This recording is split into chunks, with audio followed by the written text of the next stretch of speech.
আসসালামু আলাইকুম রহমতুল্লাহি ওবরাকাতুহ। আলহামদুলিল্লাহি ওয়াহদা ওয়াসসালাতু ওয়াসসালামু আলা মান লা নাবিয়্যা বা'দা ওয়া আলা আলিহি ওয়া সাহবিহি ওয়া মাওয়ালা। আল্লাহর আইনে 18 বছরের বিবাহের বাধ্যবাধকতা নাই। আল্লাহর আইনে একটা মেয়ের 18 বছরের আগে বিয়ে দেওয়া যাবে না, এই বাধ্যবাধকতা শরিয়া আইনে, আল্লাহর আইনে, কিন্তু আমাদের আইনে আছে। তো এখন আপনি যদি ওই 18 বছরের আগে কেন বিয়ে দিল এজন্য আপনি শাস্তি প্রয়োগ করতেছেন বা আপনি তারকে জবাবদিহি করাইতেছেন, এটাও শিরকে আকবর। যে আল্লাহর আইনের চেয়ে আপনার কাছে দেশের আইন, সমাজের আইন বড় হয়ে গেছে। এই শিরকে আকবরে মানে কোটি কোটি মানুষ জর্জরিত। ওই যে বাধ্য করলে তখন আপনি আল্লাহ ক্ষমা করবেন, কিন্তু আপনাকে বাধ্য করে নাই। ধরেন আপনি সাধারণ মানুষেরা বাধ্য হয়েছেন, যে যিনি ধরেন চেয়ারে আছেন উনি তো এটা আপনাকে এড়িয়েও যেতে পারেন, যেটা আল্লাহর আইনে বাধা নাই, কিন্তু দেখা গেল না উনি এটা নিয়ে আপনাকে চাপাচাপি করতেছেন, আপনি কেন 18 বছরের আগে বিয়ে দিলেন। আচ্ছা, যেখানে হোক, তো কথা হলো যে এই যে মানে আল্লাহর আইনের বিপরীতে বান্দার আইনকে আপনি আল্লাহর আইনের মতোই ভালোবাসেন বা আল্লাহর আইনের চেয়ে বেশি ভালোবাসেন, এটাও শিরকে আকবার। এখানে আল্লাহ পাক মুশরিকদের মূর্তির কথা বলছেন, মূলত মূর্তিগুলোর কথা বলতে আল্লাহ এই আয়াত নাজিল করছেন যে তারা যে 360টা মূর্তি বানাইছিল, এই মূর্তিগুলোর বিরুদ্ধে কেউ কিছু বললে তাদের প্রচন্ড আঘাত লাগত, কিন্তু আল্লাহর বিরুদ্ধে কিছু বললে তাদের এরকম কিছু আসা যাইত না। এবং তাদের ওই যে মূর্তি ভাঙবে শুনলে তারা এটার বিরুদ্ধে জিহাদ ঘোষণা করত, কিন্তু আল্লাহর আইন লঙ্ঘন করবে, হ্যাঁ, এটাতে কোনো জিহাদ ঘোষণা হতো না। এই জন্য আল্লাহ পাক এই শিরকে আকবরের কথা বলতে গিয়ে বলছেন যে ইউহিব্বুনাহুম কাবিল্লাহ। তাহলে শিরকে আকবর চিনার একটা বড় মূলনীতি আল্লাহ পাক নির্ধারণ করে দিয়েছেন, মহাব্বাহ। এবং আল্লাহর চেয়ে যদি আমার সন্তানের মহব্বত বেশি হয়ে যায় সেটাও শিরকে আকবর। আল্লাহর চেয়ে যদি আমার স্ত্রীর মহব্বত বেশি হয়ে যায় সেটাও শিরকে আকবর। আল্লাহর চেয়ে যে কোনো মানুষের মহব্বত বা আল্লাহর মহব্বতের মতোই যদি হয়ে যায় তাহলে সেটা হয়ে যাবে কি শিরকে আকবর। আল্লাহর মহব্বতটা কিরকম হবে? মহব্বতে খালেসা। মহব্বতে খালেসা, আল্লাহর মহব্বতটার নাম হলো মহব্বতে খালেসা। মানে আল্লাহকে এমন ভালোবাসা ভালোবাসতে হবে ইমানদার, যেই ভালোবাসা আর কোন মাখলুককে ভালোবাসা যাবে। এটার নাম ঈমান, এটার নাম তাওহীদ। যখনই আল্লাহর ভালোবাসার মতো কাউকে ভালোবেসে ফেলবে তখন এটা শিরক। এই মূলনীতি দিয়ে আপনি এবার ঠিক করতে পারবেন কোনটা কোনটা শিরকে আকবর, কোনটা কোনটা বড় শিরক।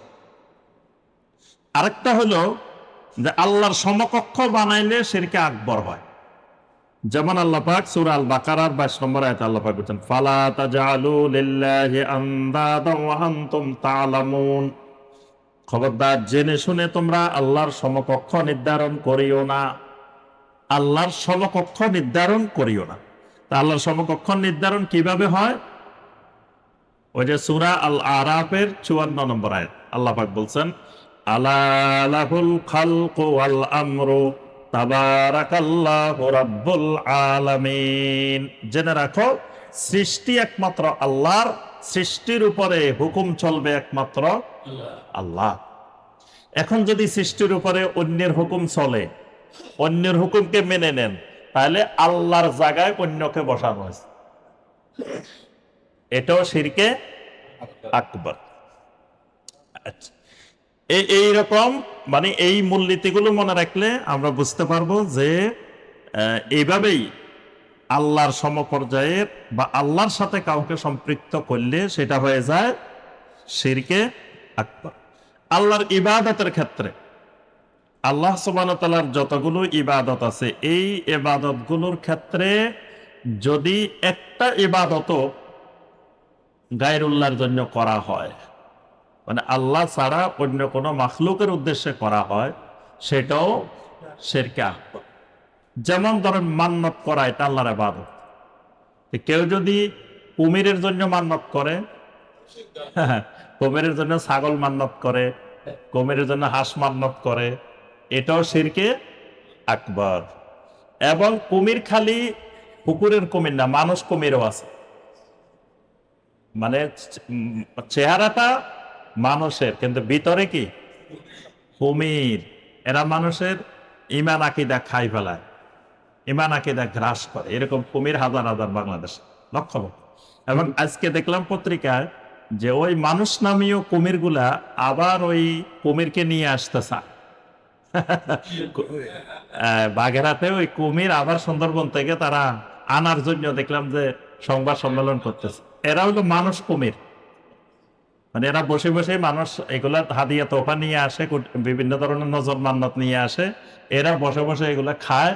এখন কুমির চলে যাওয়াতে এদের ব্যবসা কমে গেছে, ব্যবসা বন্ধ হয়ে গেছে, কুমির দিয়ে ব্যবসা। এদের বিরুদ্ধে হত্যা মামলা দায়ের করা দরকার।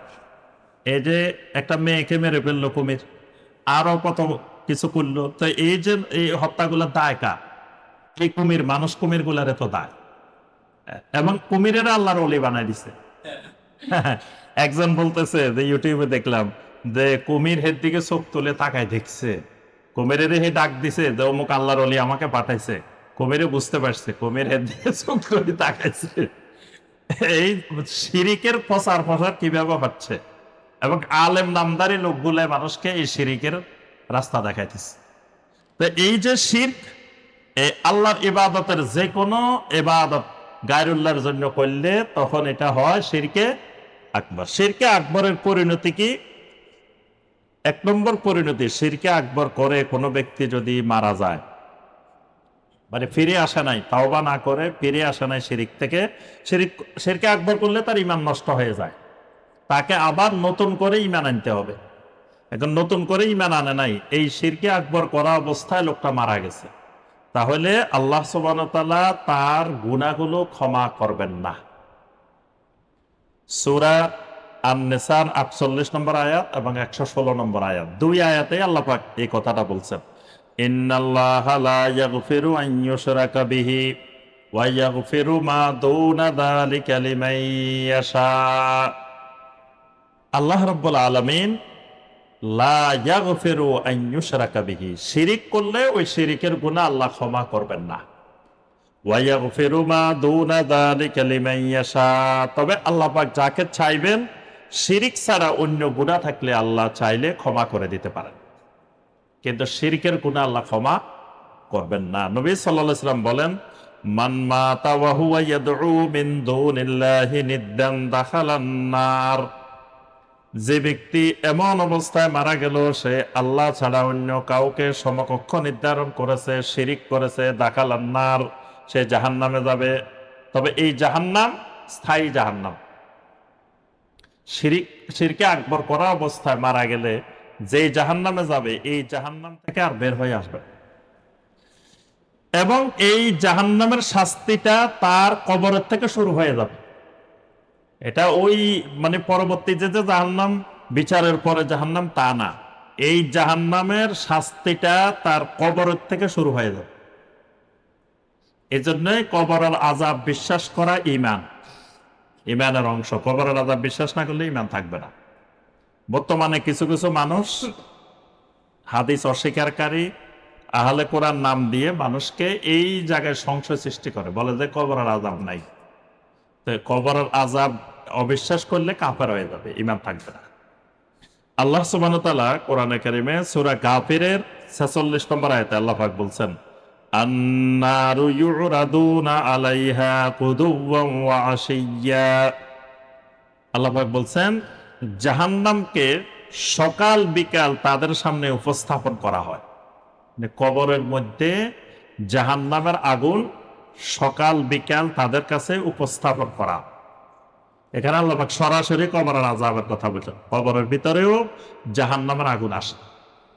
তাহলে কোরআন দ্বারাই প্রমাণিত যে আযাবে কবর সত্য, কবরের আযাব হয়, এটা কোরআনে কারীমের আয়াত দ্বারা প্রমাণিত। হাদিস তো অসংখ্য হাদিস, কিন্তু কোরআনের আয়াতেও আল্লাহ সুবহানাহু ওয়া তাআলা অনেক আয়াতে কবরের আযাবের বর্ণনা দিয়েছে। এরপরে আপনার এজন্য প্রত্যেক ঈমানদার সবসময় নিজেকে যেমন শিরকে আকবর থেকে বিরত রাখবে, তার উপরে ফরজ তার পরিবার পরিজনকেও শিরকে আকবর থেকে দূরে রাখতে হবে। এটাও প্রত্যেক ব্যক্তির উপরে ফরজ। না আমি শুধু শিরকে আকবর থেকে বাঁচলাম, কিন্তু আমার পরিবার পরিজন বাঁচে নাই, তাহলে এটার জন্য আমি দায়ী। যেমন কোরআনে কারিমে সূরা ইব্রাহিম আয়াত নম্বর 35-36, ইব্রাহিম আলাইহিস সালাম আল্লাহ পাকের কাছে দোয়া করছেন, ওয়াজনুবনি ওয়া বানিয়া আন না'বুদাল আসনাম। আল্লাহ আমাকে এবং আমার সন্তান সন্ততিকে মূর্তির ইবাদত করা থেকে আমাদেরকে বাঁচান, আমাদেরকে রক্ষা করেন।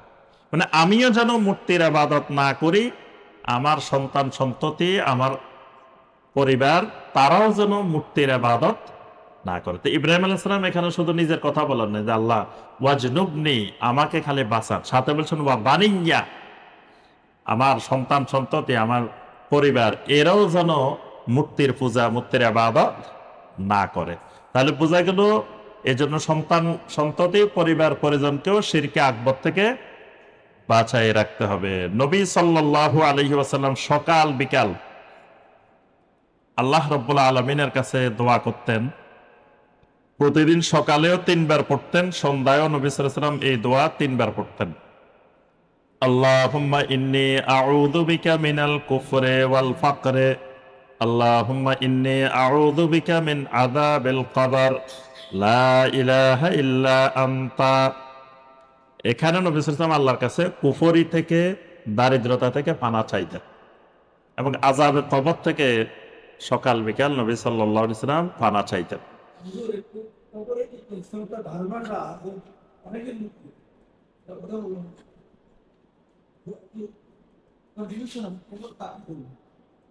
জি, কবর কিছু থাকার দরকার নাই, ওই সে যে মাটির সাথে মিশে গেছে সেখানেই তার কবর, বা যেখানে তাকে পানির মধ্যে ফেলে দিছে ওখানেই তার কবর। কবরটা মানে একটা নির্দিষ্ট জায়গায় দাফন করলে যে ওইটাই তার কবর এমন না, তার এই বডিটা বা এই রুটা এক জায়গায় না এক জায়গায় তো আছে, যেখানেই থাকুক যেখানে আছে সেটাই তার কবর। সেই কবরে তার আযাব হবে, তার কবরের আযাব চলতে থাকবে। কবরের আযাব মানে যে আমরা যেখানে কবর দিচ্ছি শুধু এটাই কবর, বিষয়টা এটা না। যেখানে না জমিনের যে কোনো এক জায়গায় তাকে ধরেন যেখানে পোড়ায় ফেলছে সেখানে তার রুটা থাকতে পারে, মানে তার এটাই তার কবর। বা সাগরের মধ্যে মারা গেছে সাগরেই তার কবর, নদীতে মারা গেছে নদীতেই তার কবর। রু উপরেও চলে যায়, আবার রু এখানেও আসে, মানে কবরের মধ্যে রুটা মাঝে মাঝে ফেরত আসে। আর এই কবরের আযাবটা মানে দুনিয়াতে বসে আপনি এটার চিত্রায়ন করতে পারবেন না, এটা কি রকম আযাব, মানে এটা বারজাখী জীবন। বারজাখী জীবনটা দুনিয়ার জীবনের চেয়ে ব্যতিক্রম, এজন্য ওখানে আযাবটা কিভাবে হয় এটা আপনি দুনিয়াতে বসে ব্যাখ্যা দিতে পারবেন না। দুনিয়ার শাস্তির মতো না, এটা এটা ভিন্ন ধরনের। এটা কেউ কেউ বলছেন যে কবর এ রু এবং শরীর দুইটা মিলে আযাব হয়, কেউ কেউ বলছেন যে শুধু রুয়ের উপরে হয়, কেউ কেউ বলছেন যে শুধু শরীরের উপরে হয়, তবে শরীরের উপরেও তার একটা মানে রুহের প্রভাব থাকে। যদিও আমরা বাহ্যিকভাবে মনে হইতেছে শরীরটা তো মিশে গেছে মাটির সাথে, তারপরে রুহটা তো উপরে চলে গেছে, এখানে তো কিছু নাই। তো এই অর্থাৎ এই বাহ্যিক এই অবস্থাগুলো দুনিয়া থেকে দেখে আমি আপনি বোঝালাম না। এটা কোরআন হাদিসে যেভাবে আসছে আমাকে আপনাকে শুধু ওইভাবে বিশ্বাস করতে হবে। তো এখানে নবী সাল্লাল্লাহু আলাইহি ওয়াসাল্লাম যে পানা চাইতেন সেখানে নবী সাল্লাল্লাহু আলাইহি ওয়াসাল্লাম আল্লাহর কাছে আরো বলতেন, ইয়া মুকাল্লিবাল কুলুব সাব্বিত কলবি আলা দীনিক। এরকম নবী সাল্লাল্লাহু আলাইহি ওয়াসাল্লাম অনেকগুলো দোয়া করতেন। এই দোয়াগুলোর কথা হলো যে আল্লাহ পাক যেন আমাকে শিরিক থেকে, শিরকে আকবর থেকে, কুফরি থেকে আল্লাহ যেন আমাকে পানা দেন, আল্লাহ যেন আমাকে রক্ষা করেন। এই জন্য নবী সাল্লাল্লাহু আলাইহি ওয়াসাল্লাম সবসময় আল্লাহর কাছে দোয়া করতেন। তবে কিয়ামতের আগে এই উম্মতেরা শিরিকে জড়িত হয়ে যাবে, এই ব্যাপারে নবী সাল্লাল্লাহু আলাইহি ওয়াসাল্লাম ভবিষ্যৎবাণী করছেন। নবী সাল্লাল্লাহু আলাইহি ওয়াসাল্লাম বলছেন, কিয়ামত ততক্ষণ হবে না যতক্ষণ আমার উম্মতেরা মুশরিকদের সাথে মুশরিকদের মতন হয়ে যাবে না। লা তাকুমুস সাআতু হাত্তা ইয়ালহাকা কাবাইলু মিন উম্মতি বিল মুশরিকিন, ততক্ষণ কিয়ামত হবে না যতক্ষণ আমার উম্মতের কিছু অংশ, কিছু গোত্র মুশরিকদের সাথে মিলিত হয়ে যাবে, অর্থাৎ মুশরিক হয়ে যাবে। এই উম্মতেরই বিশাল অংশ মুশরিক হয়ে যাবে। আরেকটা হাদিসে নবী সাল্লাল্লাহু আলাইহি ওয়াসাল্লাম আরো স্পষ্ট করে বলছেন যে ততক্ষণ পর্যন্ত কিয়ামত হবে না যতক্ষণ পর্যন্ত আমার উম্মতেরা এই আপনার মূর্তির ইবাদত করা শুরু না করবে, অর্থাৎ এই উম্মতেরাও মূর্তি পূজা শুরু করবে। এক সময় এই মুসলিমেরাও কিয়ামতের আগে মূর্তির ইবাদত করবে, মূর্তির পূজা করবে। ততক্ষণ পর্যন্ত নবী সাল্লাল্লাহু আলাইহি ওয়াসাল্লাম বলছেন যে কিয়ামত হবে না। তাহলে বোঝা যায় যে কিয়ামতের আগে আস্তে আস্তে মুসলিমেরাও পর্যায়ক্রমে শিরকে আকবরের দিকে ধাবিত হবে, বড় শিরিকের দিকে আস্তে আস্তে চলে যাবে। আর যখনই মানে সারা পৃথিবীতে মুসলিমেরাও শিরিকে নিপতিত হয়ে যাবে, একজনও আহলুত তাওহীদ থাকবে না, তখন কিয়ামত হবে। তো অনেকে ওই যে মাঝে মাঝে আমি এই কথাটা বলি যে মানে অনেকে খুব সবসময় সমালোচনা করে যে সৌদি আরব খারাপ হয়ে যাইতেছে। তা এখন আমি বলি যে সৌদি আরব যদি খারাপ না হয় তাহলে কিয়ামত হবে কিভাবে? সারা পৃথিবী খারাপ হয়ে গেছে, ধরুন সব শিরিক কুফর ভর্তি হয়ে গেছে, সৌদি আরবে শিরিকও নাই, কুফরও নাই, তাহলে তার কিয়ামত হওয়ার সম্ভাবনা নাই। কিয়ামতের আগে ওই সৌদি আরবের মধ্যেও শিরিক আর কুফরে ভর্তি হয়ে যাবে। একজন আহলুত তাওহীদ তখন সেখানেও খুঁজে পাওয়া যাবে না, তখনই তো কিয়ামত হবে। এই জন্য পৃথিবীর যে কোনো জায়গা খারাপও হয়ে যেতে পারে, ভালোও হইতে পারে, সেটা আল্লাহ সুবহানাহু ওয়া তাআলাই ভালো জানেন। তো এখানে মূল কথা হলো মানে এই উম্মতকে নবী সাল্লাল্লাহু আলাইহি ওয়াসাল্লাম বারবার সতর্ক করছেন শিরিক থেকে, শিরকে আকবর থেকে নিজেদেরকে বাঁচিয়ে রাখার জন্য। এই জন্য নবী সাল্লাল্লাহু আলাইহি ওয়াসাল্লাম দোয়াও শিখিয়েছেন।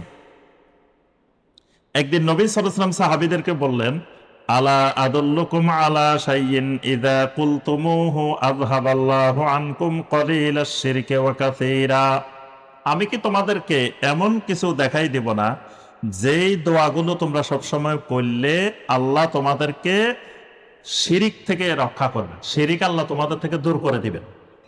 সাহাবায়ে কেরাম বলেন, বালা ইয়া রাসূলুল্লাহ, হে আল্লাহ রাসূল সাল্লাল্লাহু আলাইহি ওয়াসাল্লাম আমাদেরকে ওই বিষয়টা বলে দেন। তখন নবী সাল্লাল্লাহু আলাইহি ওয়াসাল্লাম একটা দোয়া শিখিয়ে দিয়েছেন, আল্লাহুম্মা ইন্নী আউযু বিকা আন উশরিকা বিকা ওয়া আনা আ'লাম ওয়া আস্তাগফিরুকা লিমা লা আ'লাম। আল্লাহ, আমি আপনার কাছে আশ্রয় চাই জেনে শুনে শিরিক করার থেকে, আর ক্ষমা চাই, ইস্তেগফার করি যেটা না জেনে আমি শিরিক করে ফেলেছি। এই দোয়াটা সবসময় করতে থাকলে আল্লাহ পাক তাকে শিরিক থেকে রক্ষা করবেন।